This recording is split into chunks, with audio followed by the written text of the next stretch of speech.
were telling me it wasn't possible. And that's another thing. People are going to tell you it's not possible. And they're right. It's not possible for them. They're right. It's not possible for you. But for me, I'll find a way. If you're determined, you'll find a way.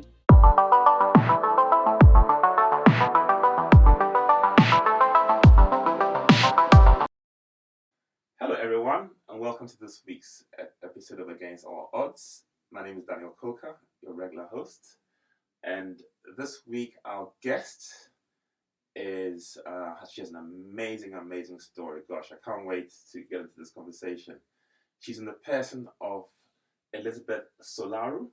Did I get the pronunciation right? Yeah, perfect. Okay. So Elizabeth is the founder, the CEO of Diversity in Luxury Awards, and then she's also the CEO and founder of Luxury Emporium. Is it Luxury Cake Emporium or Luxury Emporium? Okay, two companies: Elizabeth Cake Emporium and Luxury Business Emporium. Right. Okay, there's two, not one. Okay. Anyway, but Elizabeth, you're welcome to Against All Odds. And thank you for making this possible. Thank you so much for having me. I'm very excited to be here. Thank you. So, Elizabeth, how do you go from being a lab rat? And for those of you who are thinking, it's not a swear word, but Elizabeth used to be a microbiologist. How do you go from being a microbiologist, to being a luxury brand entrepreneur? Okay, I will give you the potted version. I studied microbiology and parasitology as my master's, and then came to the UK when I was about 22, and I got a job at St Mary's Hospital as a trainee scientist. I did that for a while, ended up at Great Ormond Street Hospital, and then I remember having a conversation with a colleague of mine, and every afternoon this colleague of mine would talk about what she was going to have for dinner. The same conversation every day, and this time she was talking about courgettes, and I remember thinking, this can't be how my life ends. This can't be how I end my story. And I just thought to myself, I have to get out of here, and I have to find out if there's more to life. So I did what any Nigerian would do. I decided to go study some more. So I decided to do an MBA, and I applied to Middlesex University Business School because it was a business school that I can hop on a bus, and I was there in under an hour. So applied, I got in to do an executive MBA, and I'm so glad I took that step. So I resigned. I remember after that conversation with my colleague, I resigned. I didn't have any other job to go to. And then I was walking past the lab telephone a day later, and it rang, and I picked it up, and there was this agency saying, would you like to, because they did that in those days. They'll just ring labs randomly, and they said, would you like to come and work? And I said, yes, please. Send me anywhere. And that was how I got my first job as a locum. So while I was doing my MBA, I was working as a locum. I worked in different labs around the country. And one particular lab that I worked in, I ended up running the sexual health clinic of that particular company. It was a private clinic, and I learned so much. It was a private enterprise. The lady had applied to run the clinic, but she wasn't allowed. So she had to go to the House of Lords to fight her case. And then she finally got a license. She was able to run that particular clinic. And what I learned so much about dignity, because these were people who were actually coming to find a solution to a problem that they think they had. And it was about dignity. It was about treating everyone with respect, and casting your judgment to one side. So I did that for a while, finished my MBA, and then through networking and being so determined and a bit of resilience, I ended up being headhunted to become a headhunter, because networking did a lot for me. This guy, he organizes job hunting workshops for chief executives and aspiring executives. I don't know how I got into the workshop. I don't even ask me. I can't remember, but I know I went. I went the first time. Then I remember going back to the business school and telling my study buddies about it. And I said, guys, you've got to come. This would really help you. So I used to take people back to the workshop. And the guy noticed, and I would always ask questions. I was very curious. I'm the kind of person that would sit in front in class. Teacher's pet, yes, that's me. I'm not ashamed of that. That's me. And that's how, when he decided to leave, he used to work for Accenture. So when he decided to leave and set up his own company, he just tapped me to go and work for him. And I was thrown in the deep end and I thrived. So that was how my journey began as a headhunter. And then I left that company, went to work somewhere else. But while I was working somewhere else, I was again seconded to the Cabinet Office to set up a leadership program. I enjoyed the entrepreneurial aspect of that. I enjoyed getting the buy-in, meeting ministers, networking way beyond my abilities and capabilities, but getting amazing results. So I did that for a while and then joined another headhunting firm. And then 2008 happened when obviously the bubble burst. And this particular company that I worked for, we had a league table. So you had targets, as you can... I can imagine. You can imagine? Yeah. We had targets. I was never at the top of the league table, but I was never at the bottom either. And I remember my name getting closer and closer to the bottom. And you know that if you're in the bottom 3 times in a row, they're going to ask you to leave. It's going to be a conversation. Exactly.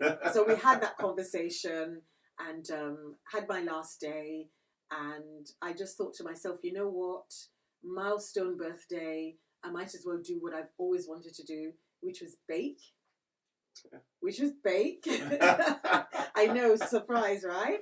But the thing was, while I was a headhunter, I started baking again.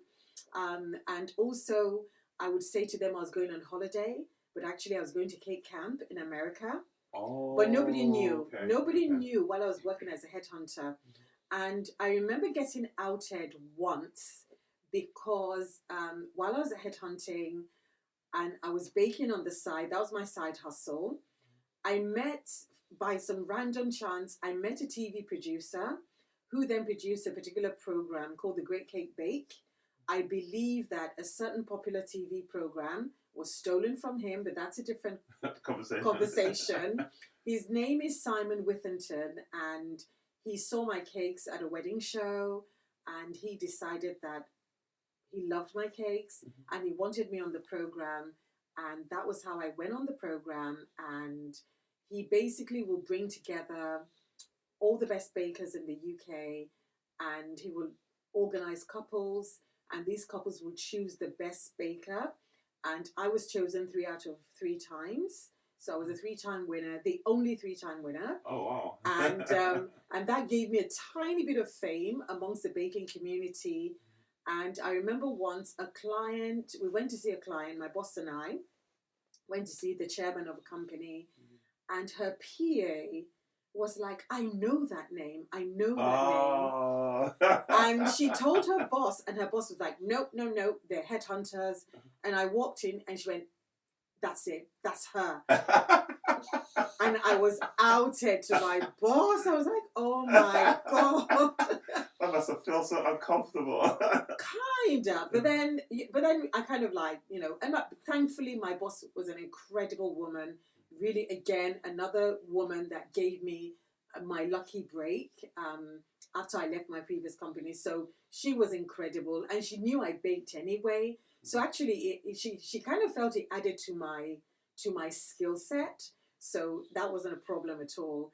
And and also she was the only person that allowed me to work part-time as a headhunter. Okay. So although I was working part-time because I could focus on my hustle, she knew I did I was literally working 7 days a week anyway. It was just having time away from the office.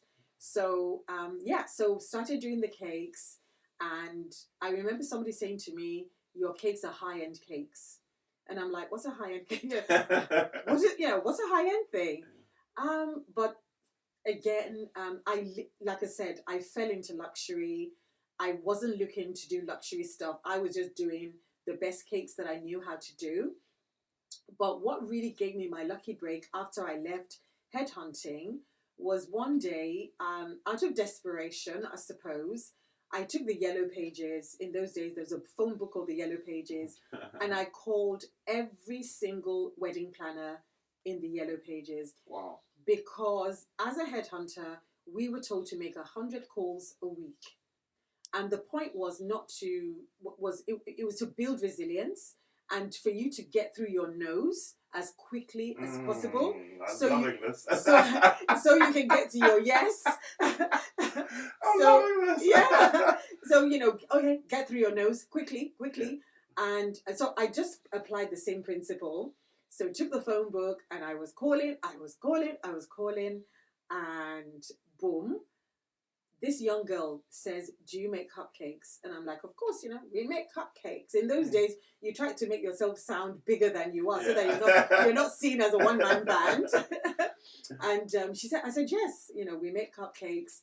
And she said, would you like, and I said to her, oh, and this was a trick I would use as well. I'll say, I'm going to be in your area in the next 3 days. Can I bring some samples? And she said, of course.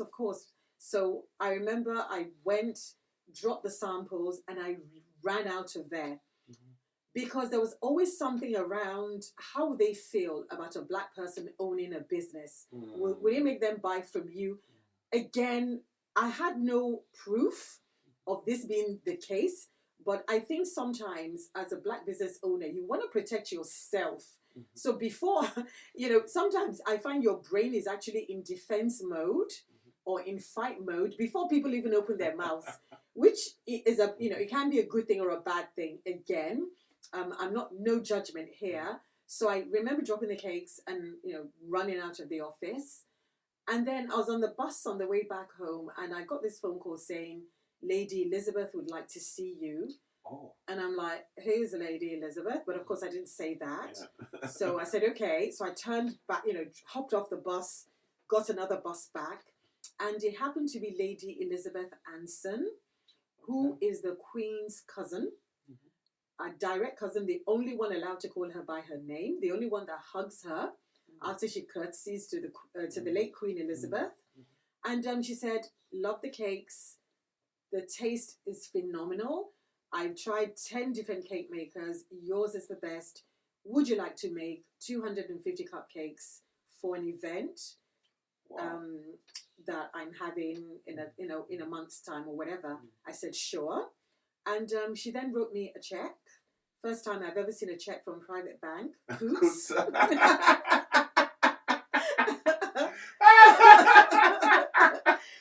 Coots, as we both said. Yeah. And of course, I charged too little because I didn't think of, because again, I wasn't looking at my cakes the way she was looking at my cakes. So I, again, pricing when it comes to luxury, Yeah. So obviously that's why she gave me the check straight away. Because I was like, wow. But, and this is where I'm going with the story. So made the cakes, party was a great success. I then learned after the party that she actually hired 3 cake makers. I was one of 3. Okay. And she then wrote me a letter. Now, this is where the story takes a very interesting turn. Because what she then did was a lesson in grace and a lesson in giving someone a lucky break. So she wrote me a letter saying how amazing the cakes were, how delicious they were. And she said that I can use that letter in my marketing and I can use her name. And her name opened so many doors for me. And although she's no longer with us today, I always acknowledge, I always say how grateful I am for somebody like her to give me, she didn't know me, give me a lucky break. Her company is still in existence. I'm still in touch with the lady that runs the company now. Amazing people, and they've remained the same. So again, somebody giving you that level of endorsement, somebody like her, it really opened, and it made people curious about my brand. So I had the TV person, Simon Withington, I have Lady Elizabeth, and I have a number of other people as well to thank for making me see the worth in my product. Because they were like, oh my God, this is high end, this is high end. And then through a number of other moves, a number of other marketing things that I did, because when you haven't got any money, you find creative ways of marketing yourself or positioning yourself. And that's how I ended up working in the luxury sector. Wow, that's quite a journey.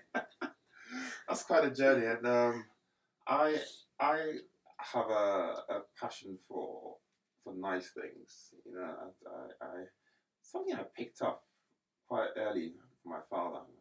I like nice watches, nice clothes, and I was actually in Mayfair last week, and you know, you go into a shop like I love Zegna, and Italian brand. yeah, and the mindset, the way, the service, you know, it was almost closing time, but they opened up for me. They asked if I wanted still or sparkling water. You know, you actually just felt welcome. You know, and fine, they sell traders for over £1,000, but the service was like, this is worth it. You know, so it's quite interesting that you talk about the getting into that luxury space, because it's a certain kind of mindset, you know. And the people who were walking around Mayfair, so when I was around last week, I was saying to myself, I don't see people like us around here.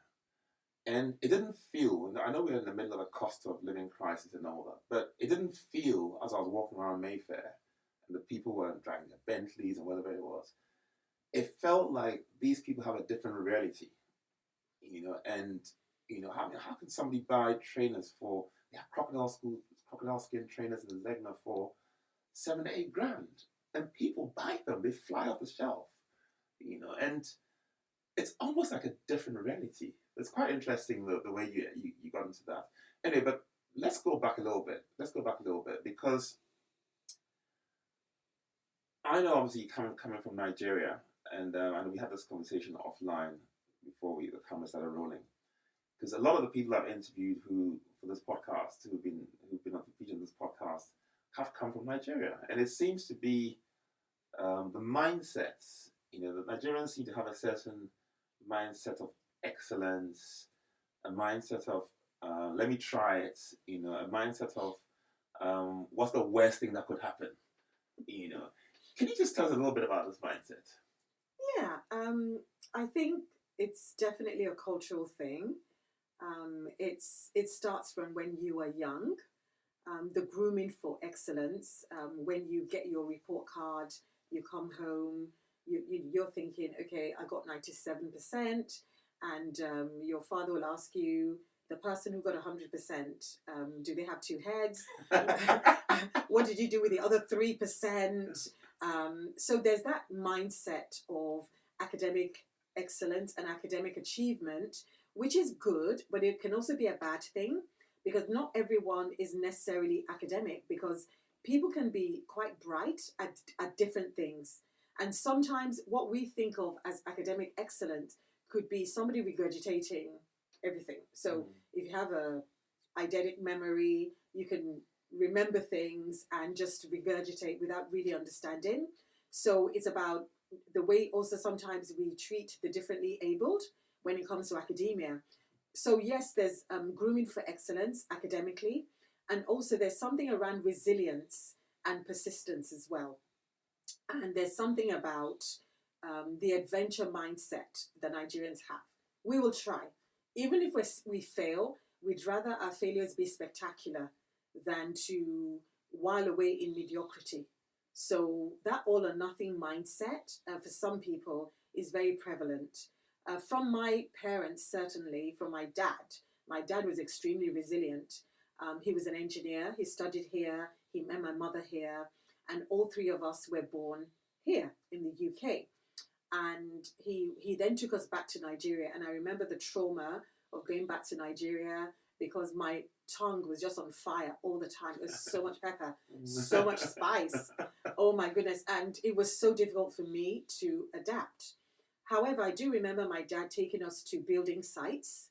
I didn't understand a single thing what he was showing me, but I remember one particular occasion, it was raining, and a friend of his in Nigeria, 2 occasions are very important when you're building your house: when the foundation is being laid and when you're doing the decking. And I remember my dad would stay out all night because the foundation had to be laid in one go and the decking had to be done in one go. So he would take us to the site to see what that is like. And for this particular friend, it was raining, nothing was working. And Nigerians sometimes have what I would call a superstitious mindset around, oh my God, I've been told. And the friend was crying. I mean, a grown man crying. And he was saying, I've been told I'll never build a house. I've been told it's not in my destiny to build a house. And my dad was like, it may be in your destiny, but it's not in my destiny. We're getting this done. We're getting this done. So, and I remember there was a water pump pumping up, as you know, it's raining, so we're pumping up the water, and the water pump broke. So my dad sent for another water pump. That broke, and that was why the friend started crying. Because it was like, oh my God, nothing's working. Yeah. And then my dad said, okay, go get me the water pump. He literally got because my dad used to work at the Ministry of Works and Housing, so he had access. So he got the most humongous water pump you've ever seen. The street had to be closed. It was that huge. Okay. And he said, okay, industrial size, let's go. And it stopped raining, the water got pumped out, and we were able to lay the foundation. And then the friend built the house. So for me, it was a lesson in thinking on your feet, resilience until you get the results that you want. So that mindset has always been there. And from my mom, I learned how to network. Because my mom was an insurance broker, and she would network differently. Because Nigerians, they don't kind of believe in insurance premiums, or rather they believe in insurance, claiming insurance, but not paying for the premiums. So my mom had ways, and my mom networks with the gatekeepers, as in literal gatekeepers, the PAs, the drivers, the August driver. She would network with people like that. Christmas time, they would get bigger gift baskets than the boss. Because you will not see this man if the PA doesn't allow you to, or I remember pulling up with my mom, and the driver would say, not today, he's in a bad mood, come back tomorrow, come back after he's seen his mistress or something. Literally. So these are the gatekeepers. These are people that would actually help you to get to where you want to get to. So my mom, she would be the kind of person to ask after, okay, ask the driver, that your son that's in primary school, that's very bright, how is he doing? She would help him pay for the school fees. There's a lot my mom would do. And so people would wonder, how was she getting contracts? How was she getting business? But she was networking differently, because she realized it's not about networking upwards like many people do, but it's about networking with people on the same level as you, and people she used to call rising stars. She never saw anyone as beneath her or below her. It was always, oh, this person is a rising star, because you never know where this person will be tomorrow. And when it comes to her staff as well, she noticed that one of them was particularly good with figures, and he had no formal education, and she sponsored his education. So he's doing things like that. So she learned how to network and how to help people without expecting anything back. So yeah. Yeah, that's really interesting. As I listen to you, I'm kind of thinking you would have been one sad microbiologist.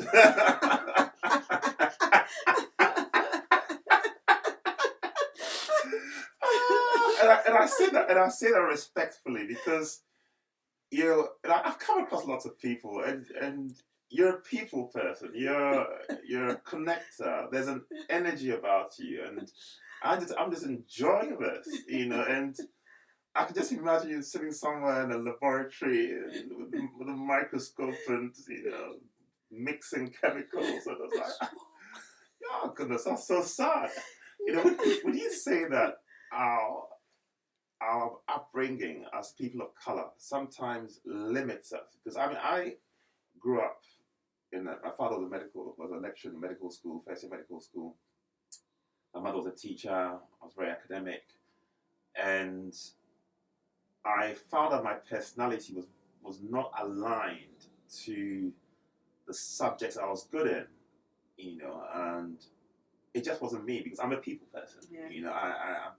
And I'll travel halfway around the world to play golf with somebody or just to hang out with somebody. And for me, that's value. That's, I find a lot of fulfillment in that.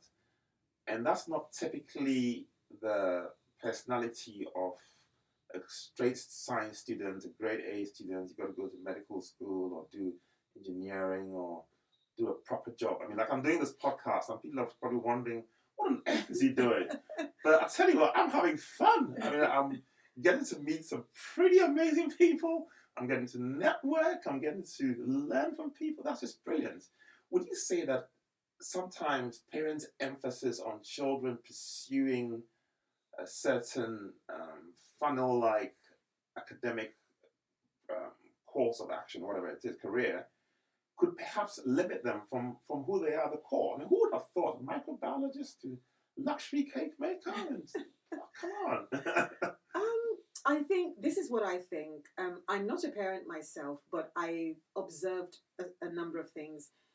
The job of a parent is to keep that child alive, so to get the child to survive and thrive. So what you do as a parent is to put them on the safest path possible. It's about safety. Your job is not to entertain your child or to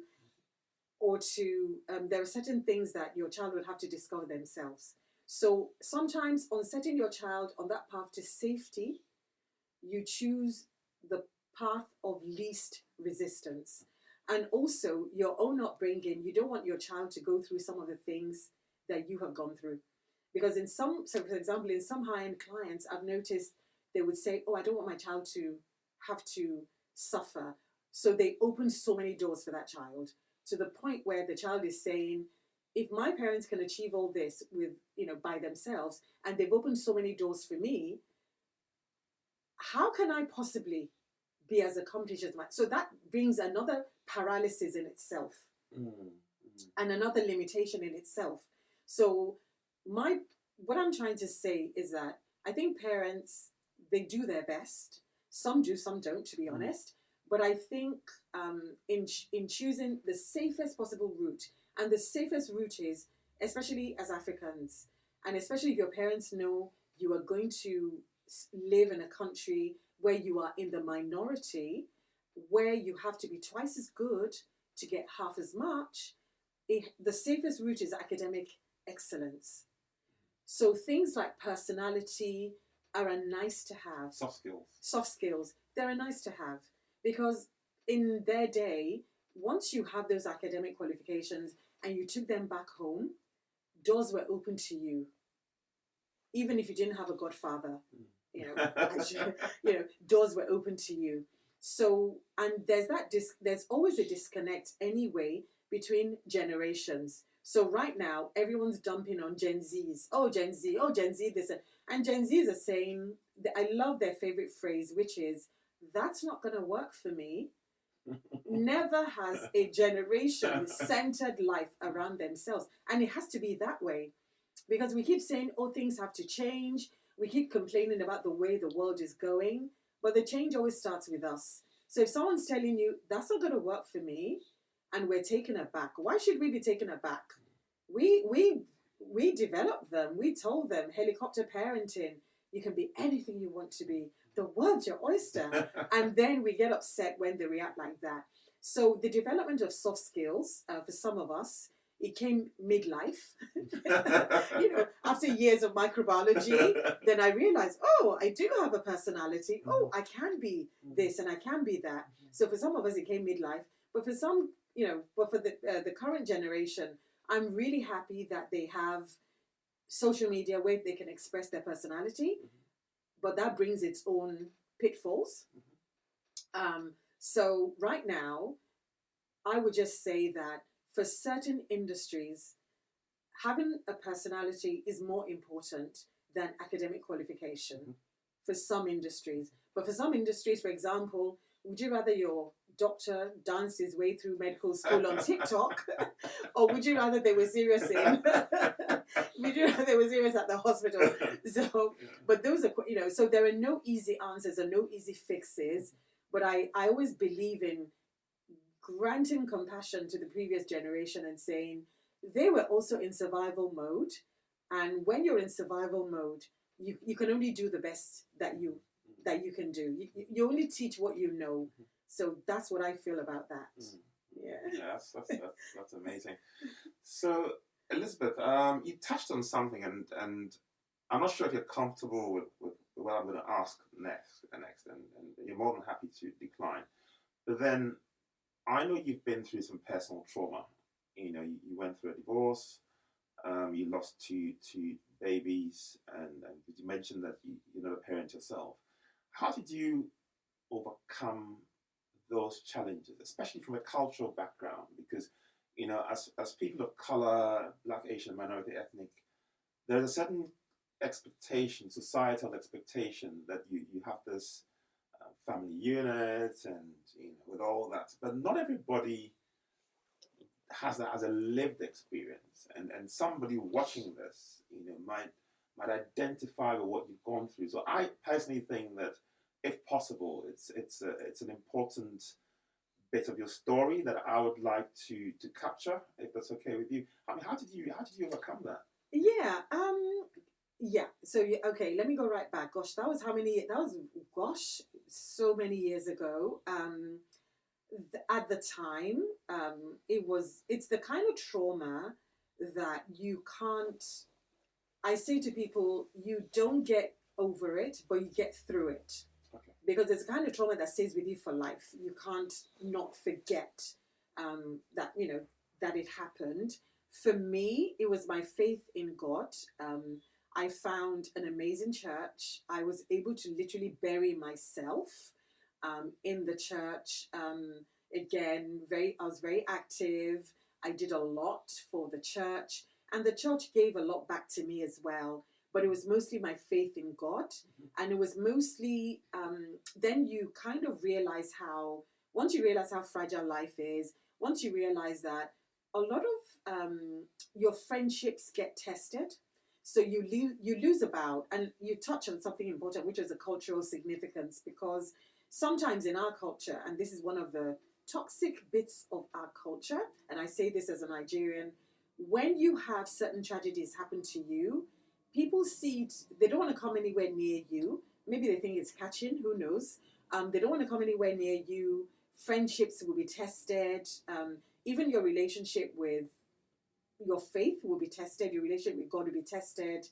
But you just have to work your way through it. You work your way through it, and if you're lucky enough to have people around you that tell you there's light at the end of the tunnel, great. But sometimes you don't. So you just have to find a way to cope. And this is where there's a particular Bible passage that says, and David encouraged himself in the Lord. Yeah, so this is not people encouraging David, because if you have friends like Job, and there was a reason why when Job went through his, because I remember reading the book of Job several times. When he went through his disaster, his friends, the ones that were around, they literally sat with him and they did not say a word. And it was a good job they didn't say a word. Because but when they started talking, they made him feel worse about the situation. They made him feel, and this is another thing, because sometimes when things like that happen, people don't know what to say to you. So sometimes it's best to just keep quiet. Even someone keeping quiet, the deep sighs, that's great. But the moment they open their mouth, and I remember somebody saying something like, oh, maybe there's a secret sin. Maybe in your lineage, there's blah, blah, blah. And I don't blame them, because that's their way of coping. Because nobody, that's why we celebrate winners. We love good news. We love, oh, that person won £1 million, or that person had twins, or whatever. We love celebrating, because it gives a part of our brain that dopamine hit, it's called the bystander effect. So even watching people rejoice and have good news, it changes our mood. And the same thing when a disaster happens. We're not prepared for disasters. There's no handbook on how to prepare yourself for a disaster. So, and that's why I'm actually quite passionate about maternal health, because it's a sad statistic that right now Black women are 3 times more likely to die at childbirth than white women in the UK, in America. It's a worldwide statistic. And they will say, oh, maybe it's caused by obesity. Maybe it's caused by illiteracy. Maybe it's caused by XYZ. I am none of those. I was a very highly educated woman, a microbiologist, when I was dying of septicemia in hospital. Wow. Trigger warning, by the way, for anyone listening. I was dying of septicemia. I complained. I tried to, in a very polite way, because I was also conscious. I had to tone police myself, because I kind of thought if I made a fuss, it would be the angry Black woman trope. So let me keep quiet. So I remember ringing because that's another thing. When you've just lost a baby, they don't put you in the main ward with other mothers. You get put in the side ward. So there was that isolation going on, and then then you feel that every time you ring a bell and a nurse comes in, they act as if you're disturbing them. So I then rang the bell a number of times. Eventually somebody came in. I said, I don't feel right. I feel like I'm dying. I literally used the word dying. And they were like, no, it's just some milk coming in. You are not dying. Anyway, I just thought to myself, well, at least if I die, I don't want to die quiet, not raising alarm. So I called, this was 2:00 in the morning, the same colleague that had the courgette conversation, by the way. It was her. She was on call. So I woke her up and I said, can you please wake up our consultant, Dr. Hosel, and let her know that I'm dying. And if anything happens to me, to take this hospital is responsible. So, and I know my consultant, she woke every consultant, whether it was their specialty or not. It was, I laugh about it now, but she's ferocious, very tiny woman, but so ferocious. She woke everybody up. She said, if she dies, she's my best microbiologist, and if she dies, I will sue you. And she will. And she will. And then they found out that some of my results, they hadn't checked. So my CRP was way high. I was put on the wrong antibiotic. In fact, that antibiotic was not even prescribed at the hospital in the first. They never prescribed it, but some weird fluke. It was prescribed for me. And then they found I actually did have septicemia. My blood cultures were positive. So they had to quickly come in. I remember running around, gave me a drip, blah, blah, blah, blah, blah. Now, had a lucky escape, you would have thought, this is what even annoyed me. So all that didn't even annoy me. Mistakes happen. But the following day, I then get a visit from the consultant microbiologist at that hospital, warning me never to self-diagnose again. Really? Thankfully, I was too weak to even say a word. And I was like, this is how Black women die. Because we it's not as if we don't say anything. So that is why I would say to many Black women, when you go for anything maternal, take somebody with you. Take an advocate with you. Somebody that can speak up, so that there are 2 witnesses in the room. There's yourself and the person. Somebody who may even record the conversations, because it's amazing how we do speak and nobody listens. So it's not a matter of Black women not speaking up. It's a matter of, are you listening? Are you even believing us? Are you even listening? Despite knowing we are the most at risk. So that was, that kind of, that's just a tiny bit of what happened during that time. But I'm so glad I got through it, came out the other side. And I'm so lucky that my parents are not super traditional about, oh, you must marry, or you must this, or you must that. I was married, got divorced, and they're not bothered. For me, that I'm just grateful I'm alive. And I'm alive to tell my story, and I'm alive to do things that really do the things I really want to do. Yeah. It's very important that, one of the reasons why I asked that question is there might be somebody watching this who might have a child who's maybe non-verbal or is autistic or disabled in some way. And these are all traumatic lived experiences that nobody wants to talk about. It's people are kind of left to figure it out for themselves. And I think it's a positive outcome of a conversation like this is for somebody who's going through that to see that there is a way of, as the words that you used was working your way through it. Yes. And for me that's really important because, like I said, somebody's probably watching this and will get some strength and some hope, to deal with whatever traumatic situation that they might be going through. Yeah. So one more question before we kind of wrap up, because I know that at some stage of your journey, your entrepreneurial journey, when you're making the cakes, and you've made cakes on yachts and all over the world. Yeah. Okay, just to give people a bit of context, she's not just some person making cakes in a little kitchen somewhere. Okay, her cakes go places. But one of the things I've heard you say is that whilst your competition was creating mass market pricing, you did the opposite and increased your pricing, because you probably understood the mindset of the niche market that you were sort of serving. Can you just tell our viewers a little bit about why you took that decision and how that worked for you? Yeah, that's a very good question, actually, because when it comes to pricing, I did the mistake that many people make. For the first 5 years of my business, I remember trying to fit my cakes to a certain demographic.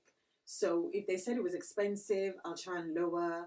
I was inconsistent with my pricing. I tried different pricing models, from cost plus to skimming.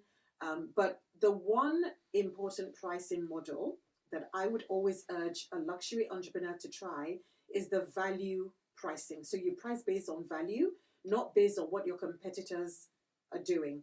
Because I noticed that a number of luxury brands, come rain, come shine, even despite complaints about some of their products, every year they increase their prices, every year without fail. And they found a pricing model that worked for them. They looked at their brand, they looked at their what I call the cult of perception. And by the way, I'm writing a book about all this anyway. So for anyone wanting to get into the luxury industry, I'm writing a book about you as a person, the different types of luxury clients that nobody talks about. So I'm, spilling some secrets. But in 2013, I remember thinking, again, we hit another mini recession. And two things happened. I remember thinking, okay, there's got to be a bigger market than the UK. And also, I've got to live. So I doubled my pricing and I waited. I remember losing about 80% of my clients, but that was okay because they were not the right clients for me. And the right clients started coming, because sometimes if your pricing is too low, it puts off certain clients because they can't believe that you're offering what you're offering. And then a couple of other things happened. I learned how to market. Again, no money. I learned how to market. I learned how to position. And I learned how to leverage through collaboration. So I did certain collaborations, which really worked out. And also bloggers were on the rise. This was many years ago. Bloggers were on the rise. So I would look for, again, my model, my 3-step model, look for bloggers that are way up there that won't give you time of day, but that's okay. That's okay. It doesn't stop you from networking. I look for bloggers that were probably on the same level as me, but the bloggers that really helped me were the rising star bloggers. I was always encouraging. I would always post their content. I would, just even when they post, and this is a little trick that people can do today, even right now. When you look at someone's Instagram, don't go and comment on the one that has 1,000 comments. Your comment will not be seen and it will not be appreciated. Go and look for the one that no one has commented on, and go leave a comment there. And go DM that person. So when you leave that comment, go DM the person and say, left a comment on this particular post. I actually like the post. Right? So, and do it regularly. So don't do it one time and think, oh, I've commented. No. You've got to be consistent in your commenting. I found some of my clients on social media, and people can't believe how I found them on social media. And these are techniques I've actually coached people on, because I do some coaching, and I coach people, because my techniques are not in the textbook. I don't do the 7 P's of marketing or whatever it's called, positioning. I don't do all that. These are practical, entrepreneur-driven, gotta earn cash-driven techniques. Survival. So when you're, and also sometimes in business school, the textbooks are written from the perspective of big brands. This is what Lever Brothers did. This is what Accenture did. This is what IBM did. This is what Microsoft did. They are big companies. But get me the Jeff Bezos that was packing books in his garage, wearing knee pads. I remember this particular story. He was wearing knee pads. They were packing books. And then he then looked up and said, we need tables. We need that was innovation for him, from on his knees with knee pads to tables. Now, and then after that, the evolution was, he then realized he wasn't just selling books. He's actually a logistics company. Then then he invested heavily in technology and logistics and supply chain. So it's about knowing the business that you are in. I'm not in the cake business at all. Anyone can make a cake, and everyone loves free cake. I then realized, actually, I'm in the fantasy business. I'm in the pleasure business.